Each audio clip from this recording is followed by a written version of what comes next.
গত 2 দিন থেকে আপনারা দেখরা সামাজিক মাধ্যমে একটা ভিডিও ভাইরাল হল। আমরা নবনির্বাচিত বিধায়ক শামীম চৌধুরী একজন মৃত্যু বরণ করছেন মুম্বাইতে, একজন ভাইয়া তান্ডে বুঝে 5,000 টাকা দিয়ে সাহায্য করছেন।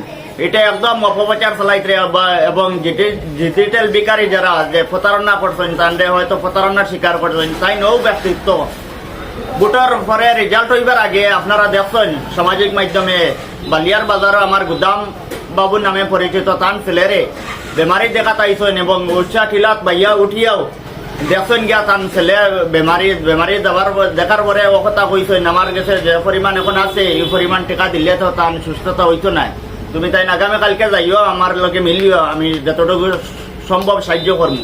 অন্য বিধায়ক যারা ক্যান্ডিডেট সাজিয়েছিল ভোটার আগে এরা ইয়া দিয়েছেন 2,000, 1,000 টাকা, 3,000 টাকা ক্যান্ডিডেট হলে, আর তাই ভোটার পরে দিলাইছেন গনায় দিয়েছেন 50,000 টাকা। এটা নিয়ে আমরা তো সামাজিক মাধ্যমে প্রচার করছি না, বা তাই তার মনেও আসলো না, তাই সবর নিয়তে দিয়েছেন। এখন সোশ্যাল মিডিয়া তাই খালি 5,000 দিলাইছেন, এটা তাই নিয়ে এখন কোনো প্রতিক্রিয়া প্রকাশ করছেন না। আমরা শুনতে পারছি 5 লক্ষ টাকা, 5 লক্ষ টাকা তারা 5,000 বানাইছেন এবং কি তারা যে মৃত্যু হয়েছে তার পরিবারের কোনো মানুষ তার কাছে দ্বারস্থ হয়েছেন না, বা তারা পরিবারের মানুষে কইছেন না, কারোর কাছে সাহায্যের হাত পাতিছেন না।